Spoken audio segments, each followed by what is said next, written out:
नमस्कार दोस्तों, जनता news express में आपका स्वागत है। मैं इस समय हूं मुंबई शहर के जोगेश्वरी इलाके में। 2024 महाराष्ट्र विधानसभा का चुनाव हुआ है और चुनाव की चर्चा करने के लिए हमारे साथ वर्सोवा विधानसभा के माननीय आदमी, समाज सेवक और इस मतदाता है। आइए हम इनसे कुछ जानना चाहते हैं। महोदय आपका शुभ नाम? संतोष तिवारी। महोदय, 2024 विधानसभा का चुनाव कैसा लग रहा है आपको? देखिए, महाराष्ट्र चुनाव का जो पर्व है करीब करीब खत्म हो गया है और वर्सोवा विधानसभा क्षेत्र से जितने भी प्रत्याशी उठे हुए हैं उसमें कुछ प्रत्याशी ऐसे हैं जो बहुत सालों से यहाँ पे कारपोरेटर का चुनाव लड़ते आ रहे हैं और उनका जो है ग्राउंड लेवल पे वर्चस्व बहुत तगड़ा है। कुछ प्रत्याशी ऐसे हैं जिनको हम लोग जानते नहीं हैं, लेकिन वो पार्टी लेवल पे उनका वर्चस्व तगड़ा है। अब इसमें बाजी कौन मारेगा ये तो जिस दिन चुनाव का निर्णय आएगा उस दिन पता चल जाएगा। शायद 23 तारीख को आएगा, 23 को आएगा ना? सही बात है। समय बताएगा। समय बड़ा बलवान होता है। आज हमारे साथ राजनीति के पुराने खिलाड़ी धुरंधर है भाई, राजनीति में काफी समय दिए हैं, बहादुर यादव। आइए हम इनसे कुछ जानना चाहते हैं। नेताजी, महाराष्ट्र में विधानसभा के चुनाव को किस नजरिया से आप देखते हैं?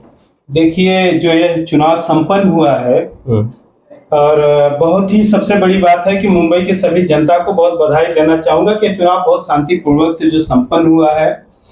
और रह गई हम सब के यहाँ जो वर्सोवा विधानसभा जो रहा हम लोगों का है, जहाँ के हम लोग मतदाता हैं, जहाँ हम लोगों का बहुत अच्छा तालमेल है। और वहाँ बहुत अच्छी बात हमारे तिवारी जी ने कहा है कि यहाँ कुछ ऐसे जो ग्राउंड लेवल के जो लगाव रहा है, व्यक्तिगत लगाव रहा है, एक एक घरों से लोग को जानते हैं, एक एक व्यक्ति को जानते हैं।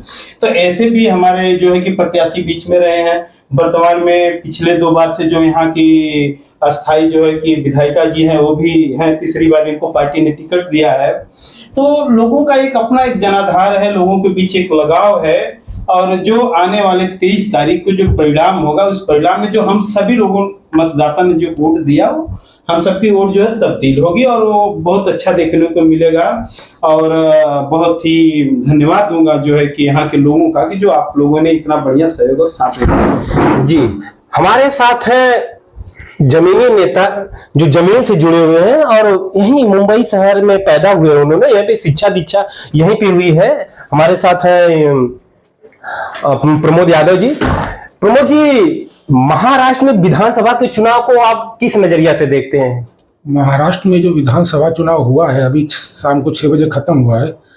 यहाँ पे बीजेपी को निश्चित रूप से लाडकी बहन योजना का लाभ मिलता हुआ दिखाई दे रहा है, विशेषकर ग्रामीण इलाकों में।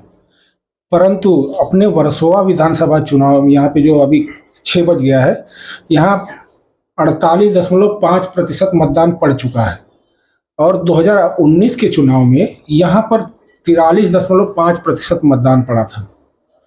उस 100% में अगर उसको लीजिएगा तो पिछली बार बीजेपी को लगभग 36.5% और कांग्रेस को लगभग 30.5%।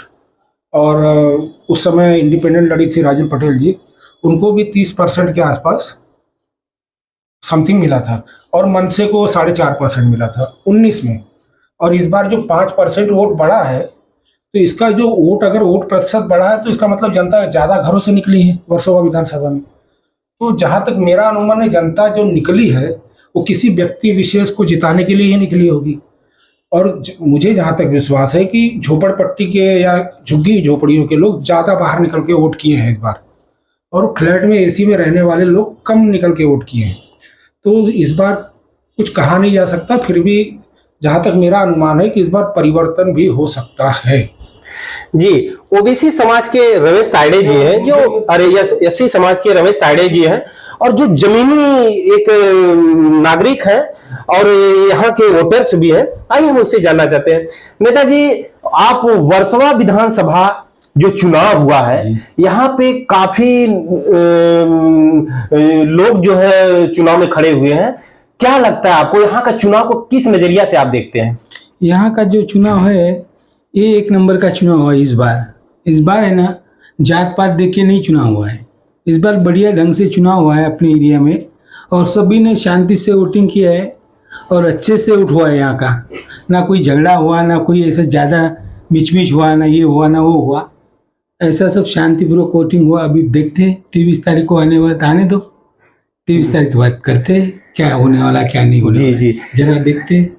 एससी एसटी समाज बीजेपी की तरफ आकर्षित हुआ है, इस पर आप क्या कहना चाहते हुआ हैं? है, थोड़ा बहुत हुआ है, कारण है उसका लाड़की बहन की वजह से हुआ है ज्यादातर। जी, ये लाडली बहना योजना जो है ना, यह बहुत कारगर साबित हो रही है। और इस योजना से देख रहा हूं जो सरकार है, सरकार को फायदा हुआ दिख रहा है मुझे। तो आइए, लाडली बहना जो योजना आई है नेताजी, ये सरकार को इसमें तो फायदा दिख रहा है, सरकार इसमें प्लस पॉइंट पे जा रही है, इस पर आपको क्या कहना है? बिल्कुल सही बोल रहे हैं। ये जो है बीजेपी के जितने भी घटक दल मिलकर के चुनाव लड़ रहे हैं, इन्होंने बहुत प्रायोजित ढंग से चुनाव से पहले एक ऐसी योजना चालू की है जो गरीब तबके के लोग हैं उनको बहुत अच्छे तरीके से लाभ मिल रहा है, और इसका फायदा चुनाव में उनको निश्चित रूप से मिला है, और ये जो है रिजल्ट में भी दिखेगा। और जहाँ तक रहे, इसके अलावा भी उन्होंने कई योजनाएं चालू की हैं। अभी जो 3 सिलेंडर फ्री का योजना चालू किया है, बच्चों को स्कूल जाने में, बस में, ट्रेन में इन्होंने फ्री का टिकट का भी प्रावधान रखा हुआ है। तो निश्चित रूप से इन्होंने जो गरीब तबके को ऊपर उठाने के लिए जो प्रयास किया है, एक सार्थक प्रयास है, जिसका रिजल्ट आपको चुनाव में भी दिखेगा और आगे भी दिखेगा। और इनकी पॉलिटिक्स अगर इस तरीके की रहे तो बेहतर प्रदर्शन करने की उम्मीद दिखती है। जी नेताजी, इसमें एससी एसटी ओबीसी समाज को कुछ ज्यादा ही फायदा दिख रहा है। और आइए हम अमर बहादुर यादव जी से जानना चाहते हैं। नेताजी जी ये जो महाराष्ट्र में चुनाव हुआ है जी, इसमें तो सरकार को फायदा दिख रहा है, इसमें सरकार प्लस पॉइंट पे है। जी बिल्कुल, सरकार ने बहुत बढ़िया तरीके से जो है कि चुनाव के पहले इन्होंने जो योजना चलाई है, लाडकी बहन योजना और लाडका भाऊ योजना और तमाम प्रकार की जो है कि अपनी रणनीतियों के साथ इन्होंने चुनाव लड़ा है। वो बहुत बेहतर आप कह सकते हैं कि आने वाले जो परिणाम आएंगे और कहीं ना कहीं सरकार के पक्ष में होगा। और मैं आप लोगों को एक बात और बता दूं कि जैसे कि उत्तर भारतीय समाज के बड़े नेता पिछले लोकसभा के चुनाव को छोड़कर, जैसे कि कांग्रेस पार्टी छोड़कर और शिंदे गुट को जिन्होंने अपना लिया, उनका एक बहुत जमीनी जो है कि कई विधानसभा में पकड़ के चलिए कि जो है कि एक अच्छा लगाव है माननीय श्री संजय निरुपम जी का। तो ये भी बहुत बड़ा एक फैक्ट है कि उनके शिंदे गुट में आने से भी बीजेपी को बहुत फायदा हो रहा है और यह चीज आपको देखने को मिलेगा। जी जी, क्या लगता है प्रमोद जी, आप एक पत्रकार भी हैं और काफी समझदार हैं, तो आपको क्या लगता है अगर महाराष्ट्र में बीजेपी बहुमत में आती है तो यहाँ पर मुख्यमंत्री कौन बन सकता है? भैया मुख्यमंत्री तो अभी तो उन्होंने किसी नाम घोषित किया नहीं है, लेकिन तो समय ही बता सकता है। लेकिन संभावना तो ज़्यादातर मुझे शिंदे जी की लग रही है, और उसमें आगे क्या होगा क्या नहीं होगा वो बताया नहीं जा सकता। इसमें एक बात मैं और आपसे जोड़ना चाहूँगा कि यहाँ अपना विशेषकर वर्सोवा विधानसभा के लिए हम लोग यहाँ उपस्थित हुए हैं। तो वर्सोवा विधानसभा में यहाँ लगभग 37% मतदाता मुस्लिम हैं, जो कि निर्णायक स्थिति में थे। इसीलिए जानबूझ के चुन करके उद्धव जी ने एक मुस्लिम चेहरा, हारून खान जी जो पहले नगर सेवक भी रह चुके हैं, एक वार्ड में उनकी अच्छी खासी उनका पकड़ भी है और अच्छा चेहरा उन्होंने दिया। लेकिन यहाँ पे जो विशेषकर मुसलमानों की स्थिति जो दिख रही है अभी तक, तो उन्होंने जैसे दिया, हारून खान को अच्छा वोट दिया, लेकिन कुछ लाडकी बहन योजना की वजह से कुछ मुसलमानों ने, उनकी महिलाओं ने 10% मुस्लिम वोट शायद बीजेपी को भी दिया, ऐसा मुझे दिखाई दे रहा था। फिर पर्सनल पकड़ के नाते 3 वार्ड में नगर सेवक रह चुके हैं पेडनेकर भाई, जिसे 61, 62, 63, तो वहाँ पे उनका व्यक्तिगत पर्सनल पकड़ थी। तो जहाँ तक मुझे लगता है कि 20-25% मुस्लिम वोट वहाँ भी बटा है। और एक पतंग वाले थे ओवैसी, वो भी काफ़ी मजबूत थे, उनकी जो पकड़ होगी, जो भी लेके जाएंगे 10% 15%, वो हमको अंदाजा नहीं है। लेकिन 2014 के चुनाव में एमआईएम यहाँ से 22,000 वोट लाके अपने आप को दिखा चुकी थी, और इस बार भी अगर 22 नहीं तो 10-12 तो लेके ही जाएगी। तो मेरा कहने का मतलब ये है कि 37% मुस्लिम मतदाता होकर भी 4 भागों में ये बढ़ चुके थे अब तक जो देखने में आया है। और उसके बाद उत्तर भारतीय मतदाता जो है ज़्यादातर एक विशेष जो पेडनेकर साहब हैं उनकी तरफ ज़्यादा आकर्षित दिखाई दिए, और कुछ जो अच्छे 10-20% जो है लवेकर मैडम को भी अच्छा उन्होंने दिया, प्यार दिया अपना।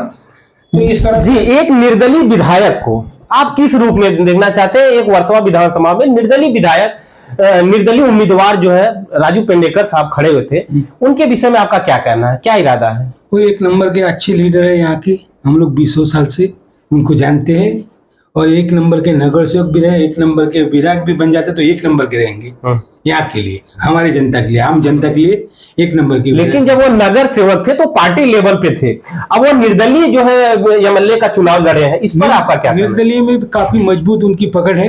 उन लोग 50 साल से उन लोग को जानते हैं, जनता भी उनको यहाँ की जानती है, इसलिए वो काफी कैंडिडेट अच्छे हैं। अगर पार्टी उनको टिकट देती तो क्या होता? तब तो बोलने की जरूरत ही नहीं थी जनता को, यहाँ की जनता बराबर वोट देती है, ये बात तो सच है।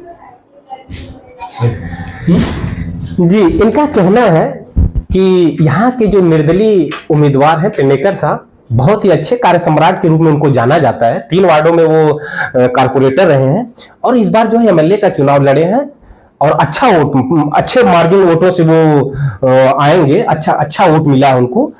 तो एक नेता है जिसकी जमीनी पकड़ होती है, जो समाज के लिए काम करता है, और जो निर्दलीय चुनाव लड़ता है उसे पार्टी का कोई सिंबल नहीं रहता है, तो उसके अपने ताकत के बल पे, अपने विश्वास के बल पे, अपना उनका जो जनाधार रहता है उस स्तर पे वह चुनाव लड़े। लेकिन बहुत अच्छा चुनाव लड़े हैं पेडनेकर साहब, और वर्सोवा विधानसभा में और से निर्दलीय